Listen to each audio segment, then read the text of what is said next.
tous et bienvenue dans Scientastique, l'émission qui vous transporte, vous fait rêver, vous surprend et vous parle de la science du présent et du futur de façon vraiment scientastique. Et quand je dis que l'émission vous transporte, je n'exagère pas, puisque ce soir, je vais carrément vous amener dans l'espace. Et oui, depuis Neil Armstrong, qui avait posé le pied sur la Lune, en prononçant le mythique « un petit pas pour l'homme », un grand pas pour l'humanité, eh bien tous les hommes rêvent de s'envoler vers une destination spatiale. Un rêve fou, mais de plus en plus accessible, comme on va le découvrir aujourd'hui dans cet épisode dédié au tourisme spatial. Allez hop, c'est parti, un petit pas pour moi, un grand pas pour Scientastique. Besoin d'une remise à niveau sur le tourisme spatial? Scientastique va tout vous expliquer. Partir à la conquête des autres planètes? Est-ce encore un rêve ou une réalité proche? Première étape, se mettre dans la peau d'un astronaute. Alex en fera l'expérience et nos testeurs marcheront sur la Lune. J'ai vraiment l'impression de partir. Vous allez découvrir les derniers projets les plus fous de conquête spatiale. À quel horizon l'homme ira en vacances dans l'espace? Nous avons rencontré un Français qui s'apprête à partir. Vous dites vivement demain, quand est-ce que j'y vais? Voilà. Marion nous retracera l'histoire de la conquête spatiale. On est un peu plus près des étoiles. Bruce sera en apesanteur ou pas. Se retrouver en situation de totale apesanteur, eh ben ça n'existe pas. Eddie Koch, lui, a décidé d'envoyer sa copine dans l'espace. Attention, décollage immédiat. Alors, vous l'avez compris, on va s'interroger sur l'état actuel de la conquête spatiale. Et surtout, on va essayer de comprendre quand est-ce que nous, simples terriens, nous pourrons partir tout là-haut ou même demander la nationalité martienne. Alors, pourquoi rêve-t-on d'aller tout là-haut? Le tourisme spatial, qu'est-ce exactement? Pour bien commencer l'émission, nous allons accueillir la truculente, hilarante, succulente professeure Séclin qui va répondre à ces questions dans son Quesaco, si elle est là. Marion? Ah Alex, t'es là. Alors, ça tombe bien. Qu'est-ce que tu penses cet été de La Baule, plage ensoleillée, glace, homme en maillot de bain? Ou alors l'espace, calme, détente, nourriture déshydratée et Thomas Pesquet en combi?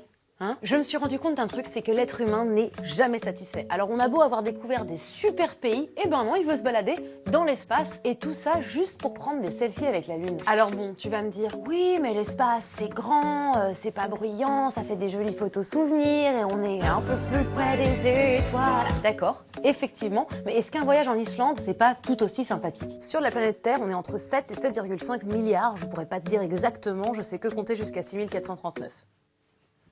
Ensuite, à 10 000 mètres d'altitude, on a à 7 secondes précises à peu près 1 million d'âmes qui sont dans un avion. À 400 km d'altitude au-delà de l'atmosphère terrestre, on a 5 ou 6 personnes qui se trouvent actuellement dans l'ISS, la Station Spatiale Internationale, une sorte de bureau-labo, mais très très loin. Chérie, je vais au bureau. Non, m'attends pas pour le dîner, j'en ai pour 6 mois et demi. D'ailleurs, il y a pas très longtemps, dans le labo, il y avait Thomas Pesquet. Non, tout qui m'accroche. Un Français qui postait très souvent des photos sur les réseaux sociaux, comme quoi on peut être à 400 km d'altitude et être connecté. Et sinon, l'humain a aussi envoyé quelques sondes automatiques pour voguer dans l'espace et nous envoyer des informations. La plus ancienne, c'est Voyager 1, elle a été envoyée en 1977. Et elle fonctionne toujours. Alors tu vois, envoyer des trucs dans l'espace, c'est un peu le dada des terriens. Les plus assidus, ce sont la Russie et les États-Unis. On dirait des gros bébés qui veulent jouer à celui qui envoie le plus de trucs dans l'espace. La Russie commence et envoie dans l'espace Spoutnik, un satellite qui sert à rien. Ah si, non, pardon, il fait bip bip et il permet à la Russie de se la péter un max. Ensuite, la Russie envoie une chienne dans l'espace, Laika, trouvée dans les rues de Moscou. T'imagines, t'es un chien errant et là, paf, tu te retrouves à côtoyer les étoiles. Comme quoi, il faut croire en ses rêves. Elle est morte quelques heures après le décollage, mais elle aurait déclaré... Ensuite, la Russie envoie encore quelques chiens qui, eux, sont tous revenus vivants. Les États-Unis contre-attaquent en envoyant des singes. Et c'est en 1961 que la Russie envoie le premier homme dans l'espace, Youri Gagarin. Et c'est également la Russie qui envoie en 1963 la première femme dans l'espace, Valentina Tereshkova. C'est drôle parce que quand il s'agit de faire des trucs rigolos, c'est toujours les hommes et les chiens qu'on envoie en premier. Et là, en 1969, c'est l'Américain Neil Armstrong qui foule la Lune de son pied gracieux. Ah, ça vaut bien 2 points en plus quand même. Tu crois que c'est fini après une femme, 2 hommes et une petite poignée d'animaux? Mais pas du tout. Depuis, 500 professionnels sont déjà allés dans l'espace. Parmi eux, à peine une cinquantaine de femmes et 10 Français. Comme quoi, si on arrive un jour à conquérir l'espace, c'est pas demain la veille qu'on aura la parité, même au-delà de l'atmosphère terrestre. Mais il y a aussi eu 7 astronautes non professionnels qui ont eu la bonne idée de partir en vacances dans l'espace. Bon, je te cache pas qu'ils avaient quelques millions sur leur PEL parce que c'est pas aussi donné qu'un aller-retour Paris-Caen en TGV. Ou en train choral. Alors, Pourquoi aller dans l'espace? Personnellement, je connais déjà très mal mon quartier, donc je trouve ça un peu fou de vouloir aller découvrir ce qui se trame au-delà. Mais bon, comme l'être humain a déjà presque tout conquis à quelques fonds marins près, c'est normal qu'il ait envie de pousser la découverte aussi loin. Pourquoi pas à terme aller habiter sur Mars? Faudra penser à bien faire gaffe quand on découvrira les habitants d'une autre planète, à pas faire comme Christophe Colomb, parce qu'on va se retrouver avec les Indiens de Mars. Ce serait ballot. Pour les philosophes, l'exploration c'est le propre de l'homme, l'homme qui vit grâce à son imaginaire. Il a donc besoin d'explorer, de s'évader, de se balader quoi. Alors Alex, cet été, la Baule ou l'ISS? Merci Marion. Je pense que je vais aller sur Saturne. Ben oui, parce que ça tourne pas rond dans ma tête. Non, mais enfin bon, on peut pas encore y aller, donc j'irai peut-être plutôt visiter les paysages martiens du Grand Canyon. Ouais, parce que là-bas c'est un petit peu comme dans l'espace. Personne ne m'entendra crier, si jamais je crie. Et puis tiens d'ailleurs, est-ce que vous savez ce que c'est que l'espace? Oui, c'est une voiture, très juste, mais ce n'est pas tout. L'espace, c'est tout ce qui se trouve à plus de 100 km au-dessus de nos têtes. C'est une frontière imaginaire qu'on appelle la ligne de Kármán. Et puis juste avant ça, on a l'atmosphère. Regardez, je vais vous montrer notre belle planète. Tac. Ouh, ça surprend. Voilà la belle planète bleue, notre planète. Et on voit très bien la couche de l'atmosphère, cette espèce de couche bleue que vous avez tout autour et qui nous protège des rayons ultraviolets du soleil. C'est grâce à cette couche d'atmosphère qui fait 600 km de haut qu'on ne grille pas comme des bons steaks sur une bonne petite pirade. C'est d'ailleurs grâce à elle aussi que notre planète abrite la vie. Et a priori, c'est la seule planète de tout le système solaire avec la vie jusqu'à la preuve du contraire. D'ailleurs, est-ce que vous connaissez toutes les planètes du système solaire? Non? Eh bien écoutez, je vais vous proposer un moyen mnémotechnique très simple pour vous en rappeler. Rappelez-vous toute votre vie de cette phrase: mon vieux toutou Médor joue sur un nuage pluvieux. Oui, alors non, je n'ai pas pété une durite cosmique. Il faut se rappeler en fait de la première lettre de chacun des mots de cette phrase. Regardez, je vais faire apparaître le soleil. Hop, petit soleil, qu'il est là, qu'il est beau. Et toutes les planètes de notre système solaire. Alors on se rappelle la phrase. Mon pour Mercure, vieux pour Vénus, toutou pour la Terre, Médor pour Mars, joue pour Jupiter, sur pour Saturne, 1 pour Uranus, nuage pour Neptune, pluvieux pour Pluton, qui est tout là-bas, tout au bout, alors qui est plus vraiment considéré comme une planète, mais que je vous ai mis quand même pour le fun. Alors maintenant, pour bien visualiser les distances, on va imaginer que je vais mettre tout ça sur un terrain de foot imaginaire. Regardez. C'est beau, c'est la technique. Évidemment, j'ai un petit peu triché sur l'échelle, alors pas sur la distance qui sépare chacune de ces planètes, ça c'est vraiment à l'échelle. En revanche, j'ai triché sur la taille. Ben oui, parce que si je mettais tout à l'échelle, le Soleil ici fera à peu près la taille d'un grain de raisin, et puis ensuite, Jupiter et Saturne feraient la taille simplement d'un tout petit pépin de grain de raisin, et la Terre ne serait pas plus grande que le plus petit des grains de sable, donc ce ne serait pas très visible. Et maintenant, on va imaginer qu'on va vouloir aller voir l'étoile la plus proche de nous qui ressemble à notre Soleil, qui s'appelle Proxima du Centaure. Et bien figurez-vous que cette étoile, elle serait à 2000 terrains de foot comme celui-ci. Je ne sais pas si vous vous rendez compte, 2000 fois toute la distance de notre système solaire pour arriver à Proxima du Centaure. Et puis c'est pas tout. Tout ça c'est pour vous faire réaliser l'immensité de l'espace. En effet, l'espace serait composé de 1000 milliards de galaxies dans tout l'univers, ce qui au total s'étalerait sur, accrochez-vous, bouclez vos ceintures, 1 million de milliards de ces grands terrains de foot, qui eux-mêmes correspondent à 200 milliards de nos propres terrains de foot. Ça risque quand même de faire de sacrés longs voyages tout ça. Alors comment envoie-t-on des satellites ou des hommes tout là-haut? Eh bien, soit grâce à des fusées, soit grâce à des navettes. Sauf que la NASA a cessé l'exploitation de la navette spatiale en 2011 et depuis, ce sont donc les fusées qui sont le seul moyen d'aller tout là-haut. Et je vous propose de découvrir la plus célèbre d'entre elles en nous rendant à la Cité de l'Espace, à Toulouse, au pied de la légendaire Ariane. Ah, on se sent tout petit quand même, hein? Mais il faut se faire tout petit pour aller dans l'espace, vous comprendrez plus tard. Eh ben oui, bonjour Philippe, je vous présente monsieur Philippe Dronot, l'un des directeurs de la Cité de l'Espace. Alors Philippe, c'est quand même impressionnant cette immense machinerie. Comment est-ce qu'elle atterrit à Toulouse? Ouais, non, c'est une maquette à l'échelle 1, grandeur nature. Alors grandeur nature, c'est-à-dire ça fait combien de haut Ariane? 53 mètres. D'accord. Comment est-ce que ça marche Ariane, Philippe? Parce que j'imagine qu'il faut une puissance incroyable pour décoller comme ça à la verticale, pour s'extraire de l'attraction terrestre. Est-ce que tu peux tout nous expliquer? Attention, top chrono, fais simple s'il te plaît. Bah, en gros, c'est un réservoir de carburant. C'est presque que du carburant. Un lancement de fusée, c'est une explosion maîtrisée pendant 20 minutes. Donc ça va être au centre de l'eau, tout simplement. Ah, de l'eau? De la vapeur d'eau. Comment ça de l'eau? Si moi je jette de l'eau, je vais pas décoller. Il faut de l'oxygène liquide et de l'hydrogène liquide. Alors ça crée de l'eau, H2O. C'est simplement ça. C'est de la vapeur d'eau à très haute pression qui est poussée par le moteur très loin. Mais par contre sur les côtés, c'est de la poudre qui va permettre de s'extraire dans les 2 premières minutes, disons, de la partie la plus compliquée du vol spatial. Allumage des UAV, décollage. D'accord, et alors quand ça décolle, t'as d'abord donc les 2 gros réacteurs sur le côté, donc avec la poudre comme tu dis, et alors eux une fois qu'ils ont fini de au bout de 2 minutes, ils s'en vont. Ils s'en vont au bout de 2 minutes, on les éjecte. C'est très ça va rapide, très vite. mais on est déjà à près de 50 km d'altitude.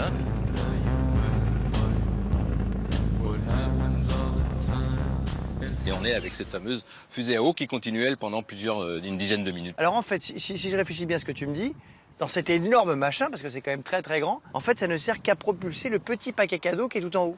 Donc en gros c'est quoi? Il y a un 35e de la fusée qui est vraiment utile quoi. Oui, absolument. Souvent ici pour Ariane, 2 satellites de quelques 10 tonnes ensemble qui vont aller en orbite géostationnaire sur les près de 800 tonnes de la fusée. Et donc si moi je vais aller dans l'espace, j'ai juste à me mettre au sommet de la fusée et c'est bon, je peux y aller? Ah non, parce que celle-ci n'a pas été faite pour emmener des hommes ou des vaisseaux spatiaux, elle a été faite pour les satellites. Il faut pour cela utiliser soit la Soyouz russe, soit une fusée chinoise. Les Chinois vont maintenant dans l'espace. Et moi je peux y aller bien sûr. Alors, oui, mais il faudrait quand même s'entraîner un tout petit peu. Bon, Fifi, mais attends, tu me connais pas bien, non? La jeunesse ne suffit pas, il faut faire toute une série de choses qui permettent de préparer ça. Bon, rien. Tu vas voir, je suis hyper serein. On y Ok. va. Dis-moi, c'est combien de temps la vraie durée d'entraînement d'un astronaute? Après plusieurs années, quand on est affecté à une mission, disons 2 ans. Ça peut être un peu plus court pour un touriste qui n'a pas grand-chose à faire dans l'espace. Ah, bah, c'est parfait. 6 mois, Ah oui, c'est quand même long. c'est quand même long. Bon, je vais commencer par le fauteuil. Hein. Ok. Alors c'est ça ton fauteuil de cosmonaute là? Bon, c'est pas si mal finalement. Ok, Philou, alors c'est quoi le principe? Le siège va tourner. À un moment donné, on arrêtera le siège. Et là, tu gardes les yeux fermés et tu me dis ce qui se passe. Ah bah attends. Ah bah là ça va. Hein. Tu me fais tourner la tête, mon manège à moi, c'est tout. Là j'ai vraiment l'impression de partir. Je suis dans l'espace.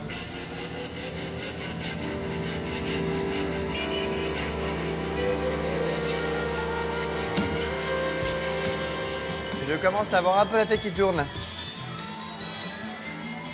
Ça donne un tout petit poil, envie de vomir, mais ça va. Bah là ça y est, c'est arrêté, non? Et qu'est-ce que tu ressens? Écoute, oulala. Oulala, je suis mieux avec la tête collée contre le fauteuil que si je décolle la tête. C'est normal ça? Oui, un peu, parce qu'en fait, ton oreille interne te fait des siennes. C'est pas très agréable ton truc. Non, c'est pas très agréable, sauf que les astronautes en font pendant 20 minutes, Tu fais 20 minutes de ça là? avec beaucoup de mouvements qui sont bien plus déstabilisants. Si tu voulais aller dans l'espace, il faudrait en faire des vingtaines de minutes pour pouvoir justement te préparer à résister à ces difficultés qu'on a dans l'espace lorsqu'on voit les choses normalement, mais que en fait l'oreille interne donne d'autres informations. Donc du coup, en gros, l'idée de ça, c'est de voir si tu es capable de garder tes repères malgré la perte de repères qu'on a une fois qu'on est en apesanteur dans tous les sens en fait. Oui, on essaie C'est ça d'habituer l'oreille interne et surtout le cerveau et puis l'individu à supporter un peu ces paradoxes, ces conflits entre le cerveau, les yeux et le système de l'oreille interne. Mais alors, moi je les supporte parfaitement, regarde, je suis complètement nickel. Je pourrais même danser une polka, faire oh là là, ça va bien. Ça va Oui, très bien. attention à la sortie. Non, mais ça va, je rigole, attends, regarde. Nickel, je suis cosmonaute ou pas encore? Presque. Presque, j'y suis presque. Il y a encore quelques petites choses à faire. Ah bah écoute, on va voir. On va revenir un peu après et je vais aller dans le Soyouz avec toi. Ok. Tu vas voir que je peux y aller. Ok. Merci Philippe. On y va. À tout à l'heure. Eh ben dis donc, que d'émotion. Ouh. Ça fait du bien quand même de retrouver son petit chez-soi absolument fantastique. Je reprendrai mon entraînement de cosmonaute ou d'astronaute, c'est la même chose, un petit peu plus tard. Alors c'est quand même très impressionnant toutes ces grosses fusées. Mais quelles sont les prochaines étapes de l'exploration de l'espace? Jusqu'où irons-nous? Et surtout, qu'est-ce qu'on va faire une fois qu'on sera tout là-haut? Eh bien, je vous propose de découvrir quelques éléments de réponse dans ce reportage où les idées géniales vont fuser. Okay, engine stop. We copy you down, Eagle. That's one small step for man, one giant leap for mankind. 21 juillet 1969, Neil Armstrong et Buzz Aldrin foulent le sol de la Lune. C'est la première étape majeure de l'exploration spatiale. Jusqu'en 1975, 10 autres astronautes y ont eux aussi laissé leurs traces. À côté de ces traces historiques, d'autres pourraient bientôt apparaître. Et pas seulement sur la Lune. Alors jusqu'où ira l'exploration du cosmos dans les prochaines décennies? Si personne n'est retourné sur la Lune depuis 1975, les agences spatiales projettent de l'explorer de nouveau à l'horizon 2030. Quand on parle de la Lune, on doit parler de 2 facettes. L'exploration scientifique et l'exploration humaine. L'exploration scientifique, la Lune, c'est l'archétype de planète sans atmosphère où on va retrouver enregistré toute l'histoire du système solaire. Et dans le même temps, c'est un extraordinaire marchepied, laboratoire d'exploration humaine. Good radar data. We're now in the approach phase. Et Everything pour aller looking plus good. loin dans l'exploration, l'Agence spatiale européenne, l'ESA, imagine établir une base permanente internationale sur la Lune. Tout d'abord assemblé par des robots, le village lunaire serait ensuite occupé par des humains pour des séjours de longue durée. Cette base, à 380 000 km de la Terre, constituerait un tremplin pour l'exploration du cosmos. La première étape serait un village robotique, donc on coordonne les missions robotiques, pour plus tard aboutir peut-être à un village avec des hommes et des femmes, un peu à l'image des bases au pôle Sud. C'est ça l'idée un petit peu. Donc ça veut dire toute une infrastructure, bâtir des modules habités sur la Lune. Peut-être que ce sont les robots qui assembleront la base d'abord, puis après on enverra les humains. Vénus, à sa surface, c'est 400 degrés, une pression atmosphérique 100 fois supérieure à celle de la Terre. C'est des conditions effroyables. Il y a eu quelques sondes soviétiques, elles ont survécu 1 heure, 1 heure et demie. Après, au-delà de Mars, c'est Jupiter, Saturne, Uranus, Neptune, c'est beaucoup trop loin. Ça, ce sont des projets de plusieurs siècles avant qu'on y arrive, à moins qu'on fasse une avancée extraordinaire non prévue dans la propulsion. Mais donc, c'est vraiment la Lune et Mars qui sont apportés pour les vols habités. On va bâtir des bases pour que des gens puissent vivre sur la Lune, ce qui peut être une répétition pour un scénario de mission martienne. L'autre grande étape de l'exploration spatiale, c'est Mars. Depuis 1964, 40 sondes ont été envoyées vers la planète rouge pour tenter de répondre à toute une série d'énigmes. Pourquoi l'atmosphère de Mars a disparu? L'eau a-t-elle coulé à sa surface? Pour les scientifiques, c'est vraiment l'exploration de ces grandes questions qui nous intéressent. On va sur Mars pour comprendre comment sur une planète naît la vie. C'est peut-être la plus belle des questions. Aller sur Mars, c'est aussi tenter de comprendre notre place dans le cosmos. Finalement, c'est vraiment de l'exploration. Et explorer fait partie de la nature humaine. Si les ingénieurs savent envoyer des sondes sur Mars, y envoyer des êtres humains comporte de nombreux obstacles.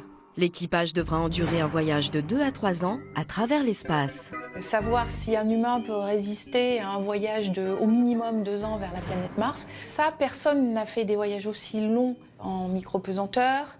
On sait qu'il y a des effets physiologiques assez considérables. Ces effets considérables sont surtout mauvais pour la santé des astronautes. Leur squelette se fragilise, leur masse musculaire diminue, leur corps est exposé aux radiations spatiales et leur système cardiovasculaire et nerveux s'affaiblissent. Mais alors, comment relever ces défis? La solution se trouve en partie à 400 km au-dessus de nos têtes, dans la Station spatiale internationale, l'ISS.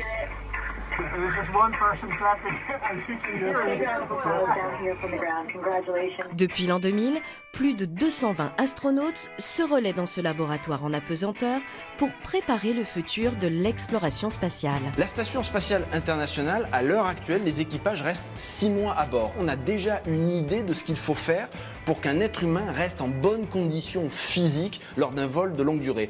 Il y a eu récemment un Russe et un Américain qui sont restés 1 an à bord de la Station spatiale internationale. Le but, c'est quoi? C'est voir ce que le corps humain subit pour mettre en œuvre des contre-mesures pour que les gens qui vont arriver sur Mars soient en bonne santé. Parce que s'ils sont fatigués, ils ne pourront pas mener à bien une mission martienne.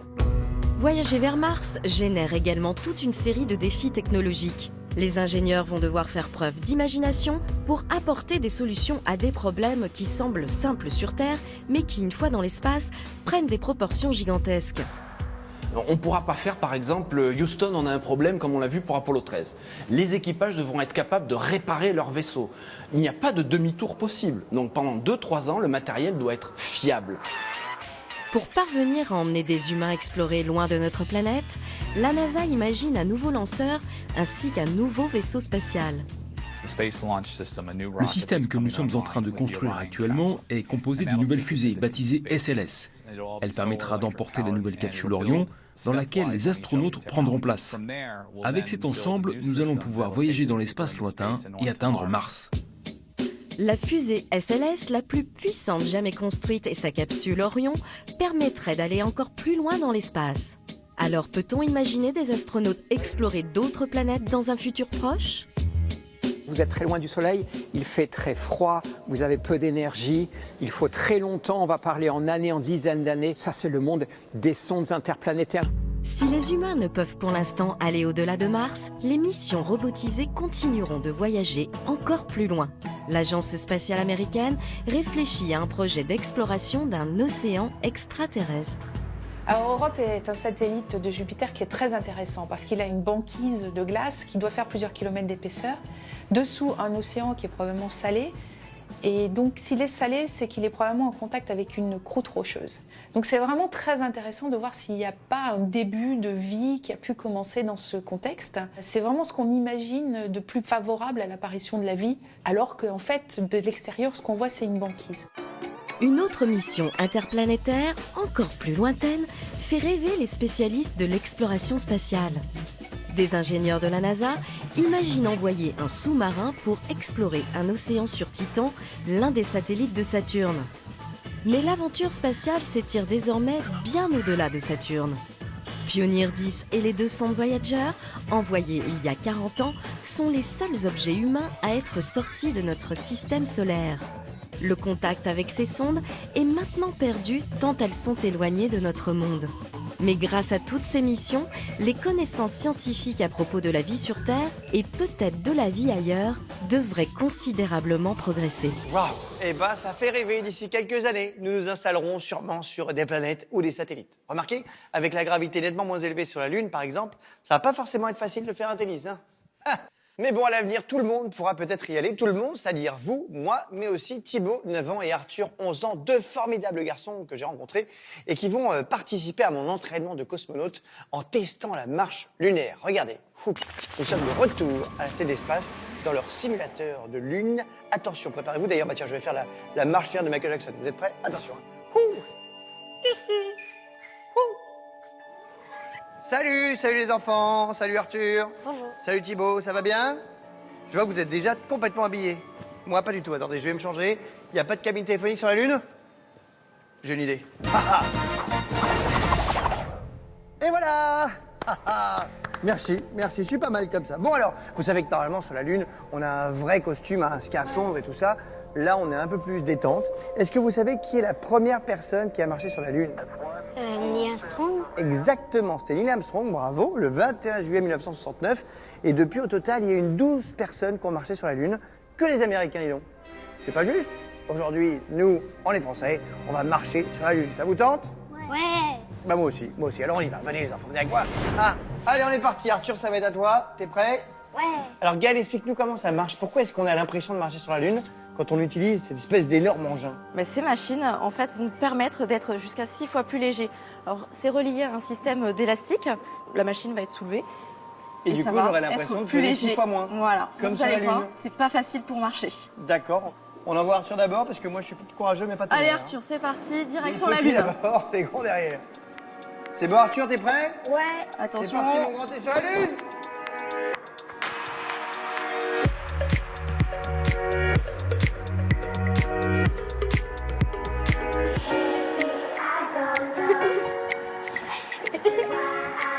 C'est trop bien. Ça donne vraiment envie d'aller sur la Lune. J'arrive. Hop. T'as vu comme je saute? Oh regarde. Ouah. Oula, ça fait flipper. Attends, je t'attrape. Ouh, attends, on s'attrape. Bonjour. Check. Hop là, on fait un check lunaire. T'as vu, c'est classe quand même. On peut danser aussi peut-être. Ouais. La la la. La la la. J'ai demandé à la Lune. Et là, peut-être qu'on est en train de traverser le golfe de l'amour ou les marais de la putréfaction. Bah là, c'est pas maintenant, tu vois. Et là, ça y est, bienvenue sur Terre. Eh ben merci, on est de retour, on est content d'être de retour sur Terre. On va s'en aller. Et moi, je vais retourner sur mon petit plateau à Paris, les garçons. Je vous laisse. C'était un plaisir. On se revoit peut-être sur une autre planète. Hein? Bientôt. Au revoir. Et hop. Bon, ça marche moins bien, mais ça fait quand même du bien de se retrouver sur la terre ferme et puis en civil. Même si je l'avoue, j'adorerais me retrouver dans l'espace comme ça, à flotter en apesanteur. Et puis, vous aussi, j'en suis sûr. Alors la vraie question, c'est est-ce qu'il y a des endroits où l'on peut être en apesanteur sur la Terre, ressentir les effets incroyables d'une flottaison permanente? S'il y a bien une personne sur cette planète qui connaît la réponse, c'est mon ami Bruce. Salut, tu sais que t'étais particulièrement gracieux sur la Lune? Ouais, je te remercie, mais j'ai aucun mérite. Hein. On est beaucoup plus léger là-haut, ça donne envie de manger plein de burgers et plein de frites. Ouais, mais tu sais que là, pour le coup, si t'avais été en orbite dans l'espace, là, carrément, tu pesais plus rien du tout. Ah, mais je peux pas, à moins d'aller sur la station spatiale. Ou alors, est-ce qu'il y a un endroit sur Terre où on peut annuler la gravité? C'est faisable, ça? Alors, la gravité, c'est une des forces de l'univers qu'on ne sait pas à proprement parler annuler. C'est-à-dire la gravité ou la gravitation, si on veut être plus précis, c'est ce qui fait quand vous avez deux objets massifs dans l'espace, eh ben ils s'attirent l'un l'autre. On connaît pas de force qui fasse pile le contraire. On connaît pas de force qui fasse que deux objets massifs dans l'espace se repoussent. Ah, c'est-à-dire par exemple en magnétisme, si on a deux aimants qui s'attirent, il suffit d'en retourner un pour que d'un coup ils se repoussent. Non seulement ça, mais qui plus est, la portée de la gravitation est infinie. C'est-à-dire que si vous regardez une étoile dans le ciel, n'importe laquelle, et quelle que soit sa distance, eh ben cette étoile vous attire au même titre que le Soleil ou la Terre. Mais nettement moins fort par contre. Hein. Ah ouais, nettement moins. Quoi. Et du coup, se retrouver en situation de totale apesanteur, c'est-à-dire sans aucune gravité, eh ben ça n'existe pas. C'est bidon. Ah bah non seulement c'est bidon, mais même dans l'espace ça n'existe pas. C'est-à-dire ça n'existe pas dans l'univers. Mais attends, et Thomas Pesquet alors? Et tous les astronautes qui sont à la station spatiale? Eh ben ils sont toujours soumis à la gravité terrestre. Et je dirais même plus, quasiment autant que nous sur Terre. Et là vous allez me dire, mais alors, comment flotte-t-il? Comment flotte-t-il? S'il est vrai qu'on ne connaît pas de force à même d'annuler la gravité, on sait parfaitement en compenser les effets localement. Sans rentrer dans le détail, la gravitation, c'est comme une accélération ressentie constamment. Eh ben, si on est dans un environnement qui lui-même est accéléré dans la même direction et avec la même intensité, eh ben alors nous, on ne ressent plus les effets de la gravité. Oula, j'ai rien compris. Ok, imagine, tu sautes d'un avion, mais il n'y a aucune résistance de l'air. Ça n'existe pas, hein, mais c'est un jeu de l'esprit. Tu tombes. Mais si tout autour de toi, il y a une cabine, comme une cabine d'ascenseur par exemple, eh ben elle tombe aussi. Et elle va tomber à la même vitesse que nous. Ce qui fait que nous, à l'intérieur de la cabine, on n'est pas plus attiré par le sol de la cabine que par le plafond de la cabine. Et donc on flotte. Ça donc c'est la microgravité. Exactement. C'est ce que permettent les vols paraboliques qui simulent une chute libre sans résistance de l'air, mais avec en plus la sécurité d'un atterrissage en douceur. Ok, mais du coup les gars, en orbite, comment ils flottent? C'est exactement la même chose que pour un vol parabolique. La trajectoire de la Station Spatiale Internationale est telle que l'accélération ressentie y est nulle. Pour elle comme pour ses occupants. Et donc ils flottent. Ah mais du coup c'est béton. Du coup, si on parle de retirer la pesanteur, c'est bidon. Et on ne sait pas faire, sinon c'est bidon. Voilà. Mais si on parle de simuler un environnement dans lequel on ne ressent plus les effets de la gravité, alors là c'est totalement béton. Et c'est même plutôt cool. Oui, tu m'étonnes.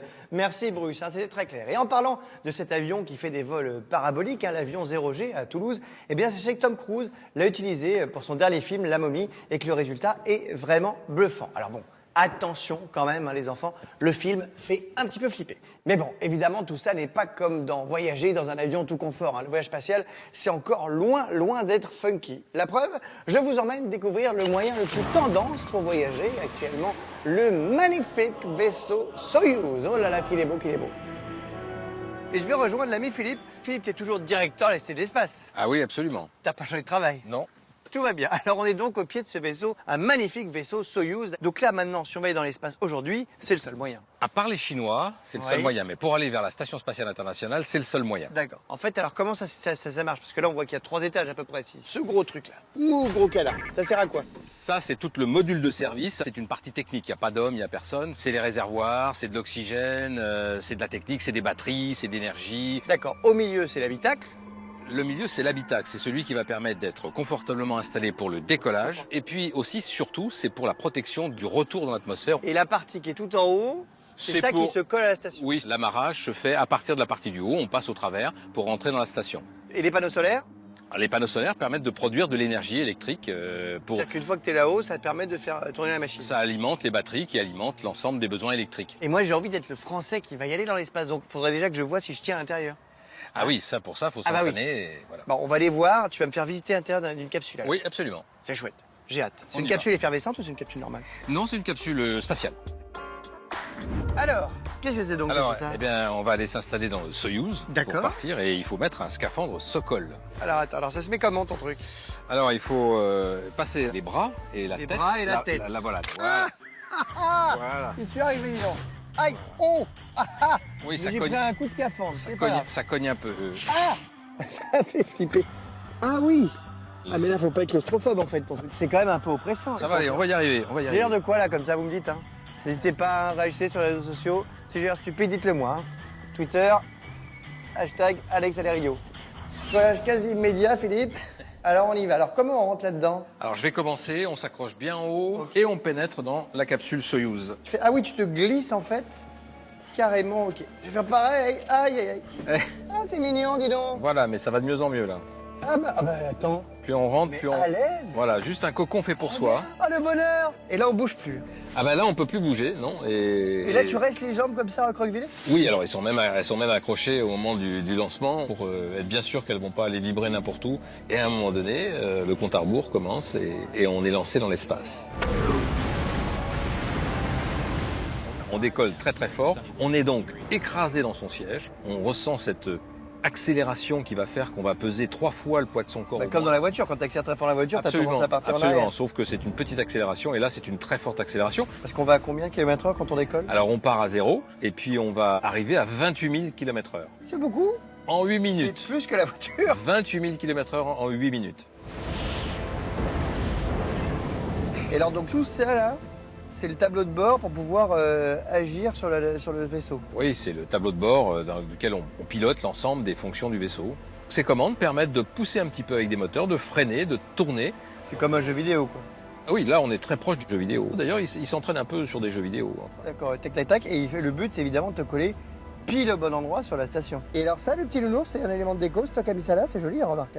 Ah non, il y en a dans pratiquement tous les Soyouz, il y a un petit élément de déco comme ça, dont des petits nounours, parce qu'au moment où on va finalement être injecté dans l'espace, c'est le moment où le moteur s'arrête, alors tout d'un coup, on est en apesanteur, il n'y a plus de poussée, et à ce moment-là, c'est un des moyens, parce que comme on a des ceintures ici qui nous bloquent, on n'est pas du tout en apesanteur. Par contre, lui, il est en apesanteur, et donc il va aller se promener là-haut dans le Soyouz. C'est génial quand même. Ça fait flipper, mais c'est génial. Et bon, alors là, on va aller voir la station spatiale internationale, du coup.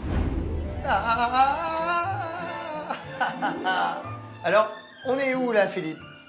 Alors ici, on est dans Columbus, le laboratoire européen de la Station spatiale internationale. Là, c'est une maquette, évidemment, on n'est pas vraiment dans l'espace. Là, le sol est un vrai sol, mais en fait, dans la vraie Columbus, c'est comme ici, c'est-à-dire que tu as des tiroirs au plafond, oui, en bas, sur les côtés, parce qu'en fait, il n'y a pas de sens. Il n'y a pas de sens. Et à l'envers, à l'endroit, ici, on travaille sur les 4 faces. Et on utilise tout le volume. J'ai vu là tout à l'heure, en me promenant un petit peu, il y a ce qu'on mange dans l'espace. Alors là, je dois te dire que ça ne te fait pas rêver. Hein. Là, par exemple, vous avez du riz sauté aux crevettes. Voilà. Là-dedans.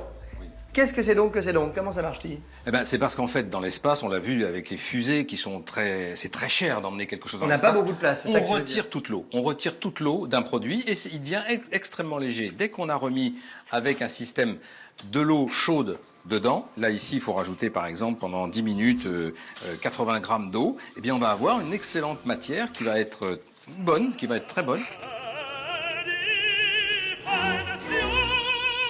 Et puis surtout, on fait en sorte, surtout, qu'il n'y ait aucune bactérie. C'est bien plus grave dans l'espace d'être malade que sur Terre. Il n'y a pas de médecin, forcément. Oui. Il n'y a pas forcément tous les éléments qui permettent de se soigner. Pour ça, on fait très attention à la nourriture.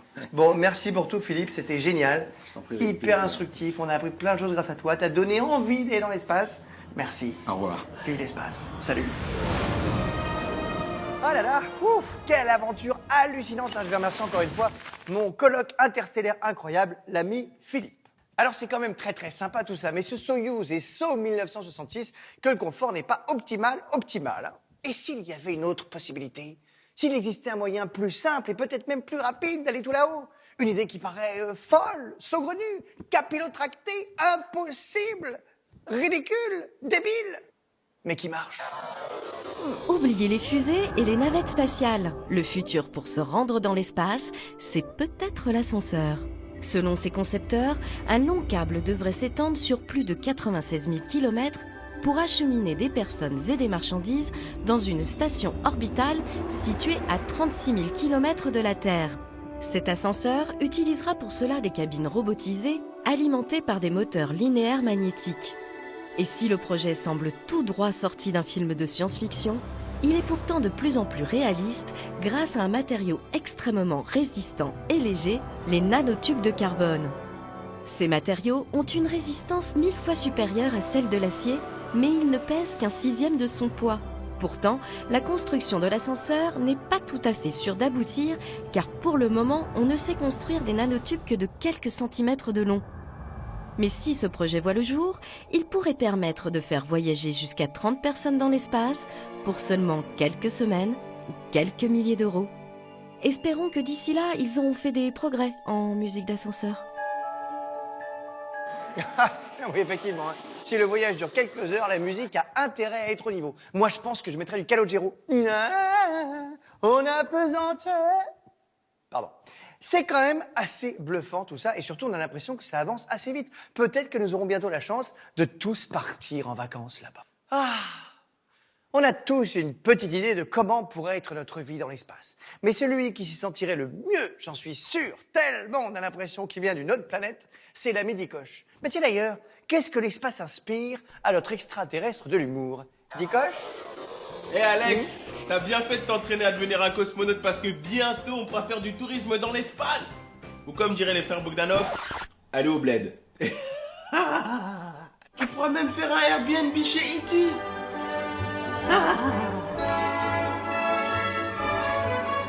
Vers l'infini et au-delà. Pourquoi quitter la Terre? Mais parce que Trump! Premier contact avec les aliens. Ce pourquoi Dieu nous a créés. Faire des selfies dans l'espace. Et pourquoi partir dans l'espace? Ah, je sais. Quand ta copine te demande Dika, j'ai besoin d'un peu plus d'espace. Si elle te dit ça, tu lui réserves un ticket direct pour l'espace côté Hublot ou fait des couloirs. Mais combien ça coûte d'envoyer sa copine dans l'espace? Oui, bonjour, j'ai vu votre offre sur j'envoie ta meuf dans l'espace.com et j'aimerais savoir combien coûte un billet. Visiter le soleil, non, c'est encore chaud. Manger chez Darivador, complet. L'espace. Oui, voilà, ça fait 180 000. Francs CFA? Non, euros. Francs CFA? Non, euros. Non, euros, monsieur. 180 000 euros! Houston, ici la Terre, je n'ai plus l'air! Aller-retour? Oui, monsieur. Mettez-moi un aller simple. Je prendrai le billet juste pour voir la tête de ma copine au décollage. En 2023, 4 astronautes atterriront sur Mars pour s'y implanter. Aucun d'eux ne reviendra jamais sur Terre. Ladies and gentlemen, tout vol que ce vol est un vol sans retour, ce vol. Décollage dans 5, 4, 3, 2, 1. Attendez! J'ai oublié mon chercheur! Mais attendez! Pourquoi il parle français, il parle russe? Poutine! Niet! On me fait demi-tour, Poutine! Niet! Mais qui ira sur Mars? Bah oui, on n'ira pas tous sur Mars. On veut pas voir vos sales gueules. Et puis on sélectionnera les meilleurs terriens. Parce qu'on veut pas donner une sale image de la Terre aux Martiens. On prendra que les filles les plus fraîches. Mars One, en fait, c'est un peu l'arche de Noé 2.0. Aujourd'hui, aller sur Mars, ça fait rêver. Mais demain, qui sait, Mars, ça sera comme aller en Tunisie. Ou à Melun, au bout de la ligne du RERD. T'étais où ce week-end? J'étais sur Mars. J'ai chillé sur la planète rouge. Bien sûr, aller sur Mars, ce sera dangereux. Mais c'est pas plus dangereux qu'aller en Thaïlande. Ça aussi, c'est un voyage sans retour. Bon, allez, Alex. J'ai assez plaisanté pour aujourd'hui. Ah là là, je ne suis pas sûr que l'espace soit prêt à accueillir la Midi-Coche. Hein. Si les extraterrestres existent, ils vont avoir un choc. Allez, qui sait, peut-être que bientôt, il existera un moyen pour nous d'aller tout là-haut sans devenir des astronautes ou sans devoir manger des épinards bizarres sur la station spatiale. Un moyen qui nous permettrait de décoller tranquillement aux frontières de l'espace pour pouvoir regarder notre belle planète et dire « Oh, la belle bleue !» Est-ce que ça, ce serait possible? Qui n'a jamais rêvé d'être astronaute, de se sentir aussi léger que l'air en apesanteur, d'avoir une vue imprenable sur la planète bleue? Depuis une quinzaine d'années, des entreprises privées se sont lancées sur le marché du tourisme spatial dans l'espoir de faire vivre ce rêve au commun des mortels. Mais irons-nous vraiment un jour en vacances dans l'espace? Jean-François Clairvoy, astronaute français, est allé 3 fois dans l'espace. Président de Novespace, à Bordeaux, il propose au grand public des vols en apesanteur. Il comprend donc bien le fantasme que suscite son incroyable expérience. Beaucoup de gens sont passionnés par l'espace et rêvent d'être astronautes ou rêvent d'aller dans l'espace un jour parce qu'ils ont envie de vivre cette expérience extraterrestre au sens propre. C'est vivre une expérience unique dans une vie. C'est dans les années 90 que Jean-François Clairvoy a été sélectionné pour différentes missions spatiales. Au total, il a passé 4 semaines dans l'espace. Des semaines qu'il n'oubliera jamais.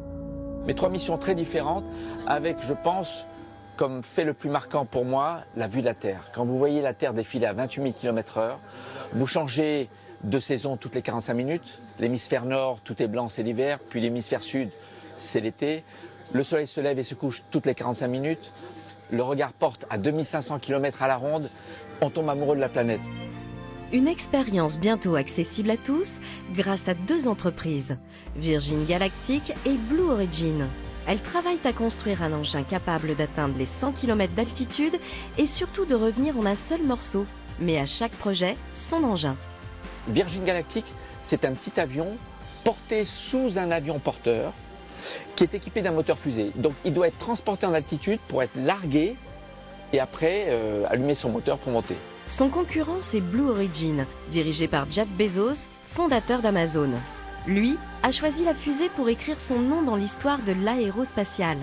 Blue Origin, c'est comme une fusée classique, c'est-à-dire un cylindre vertical rempli de carburant et une capsule au sommet. Virgin Galactic a déjà vendu des billets, mais ils n'ont pas encore fini de qualifier leur avion. Et par contre, la société Blue Origin a déjà réussi 4 fois, sans personne à bord. Donc je pense que ce sont les premiers qui réussiront, peut-être avant fin 2017. Le rêve va vraiment devenir réalité. Et si l'espace attire les passionnés, il est un astre qui ne laisse personne indifférent, c'est la Lune. En février dernier, 2 personnes ont signé un contrat avec la société SpaceX pour un voyage en orbite autour de la Lune. C'est un remake d'Apollo 8, donc des astronautes qui depuis 42 ans, pour la première fois, vont revivre cette vue de la Terre toute petite comme une balle de golf tenue à bout de bras et surtout vont vivre un lever de Terre sur horizon lunaire. J'en rêve.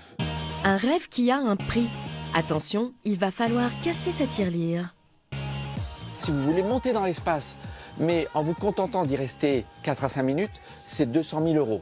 Si vous voulez rester dans l'espace plusieurs jours à bord de la Station Spatiale Internationale, c'est plusieurs dizaines de millions d'euros. Et pour la Lune, je pense que c'est au-delà de 100 millions d'euros. Il faut donc être passionné et avoir un peu d'argent de côté. Mais qui sont ces futurs touristes de l'espace prêts à tout pour devenir astronautes? Frédéric Perrault, pharmacien, est l'un des 18 Français à avoir acheté son passeport pour l'espace. C'est un rêve d'enfant, enfin d'adolescent. De voir la Terre d'en haut, ça doit être vraiment génial. 30 ans qu'il en rêve. Alors pour patienter, il est allé voir la navette qui va l'emmener au 7e ciel. C'était une visite inoubliable. On était avec un des pilotes qui m'a fait faire du simulateur. Donc là, vous vous projetez, vous dites vivement demain, quand est-ce que j'y vais? Voilà. Ça, c'est la question que tout le monde se pose. Quand est-ce que les premiers touristes spatiaux vont décoller? Donc je suis le 600e spationaute, entre guillemets, et donc je partirai en 2019. Frédéric a pu acheter son billet grâce à Jean-Luc Vibaud, agent de tourisme spatial pour Virgin Galactic, propriété d'un autre milliardaire, Richard Branson. Jusqu'ici, 700 billets ont été vendus dans le monde. Il y aura 4-5 minutes en fait d'impesanteur et les gens vont découvrir donc la Terre vue d'à peu près 100 km d'altitude, donc avec un rayon qui va couvrir plus large que la France, hein, donc c'est quand même assez important. Et surtout voir la courbure de la Terre, voir notre habitat en fait, hein, à distance, que personne ne peut faire. Et puis voilà, on revient en vol plané et le vol dure à peu près 2 heures en tout. Mais pour tous ceux qui n'auront pas cette chance, il y a peut-être une solution. Le tourisme spatial, ça regroupe beaucoup plus de choses qu'on imagine. Ça démarre par la cité de l'espace, aller visiter, ou bien aller dans un planétarium et puis regarder ce que c'est que l'espace, faire de la voltige et s'initier en fait à l'espace, au ciel. Et puis ça se termine par ce type d'activité. Ce n'est donc pas demain que nous irons tous en vacances dans l'espace. Mais pour faire les mêmes selfies que Thomas Pesquet, il y a une solution beaucoup moins coûteuse, la stratosphère. Attention, ce n'est pas l'espace et ses 100 km d'altitude, mais on s'en approche. Et pour y aller, la société Worldview propose une véritable montgolfière spatiale. Ça consiste à mettre des personnes, des touristes, dans une nacelle, accrochée sous un énorme ballon stratosphérique gonflé à l'hélium, 100 mètres de diamètre, qui est capable de soulever par la poussée d'Archimède une nacelle avec quelques personnes dedans pendant plusieurs heures, à plus de 30 km d'altitude. Donc là, vous avez la vue des astronautes. Être stratonaute, c'est déjà pas mal. Pour quelques milliers d'euros, vous pourrez admirer la Terre comme vous ne l'avez jamais vue. Ah, c'est vrai qu'elle est bien belle, notre planète, et qu'on a encore beaucoup de choses à y découvrir avant de partir dans l'espace intersidéral. J'espère que cette émission vous aura donné envie de voyager. J'espère aussi qu'elle aura peut-être créé des vocations d'astronautes ou d'explorateurs chez les plus jeunes qui nous regardent. Merci d'avoir suivi ce numéro spécial spatial. On se retrouve très bientôt, même chaîne, même heure, même bonne heure. C'était Alex. Goodbye.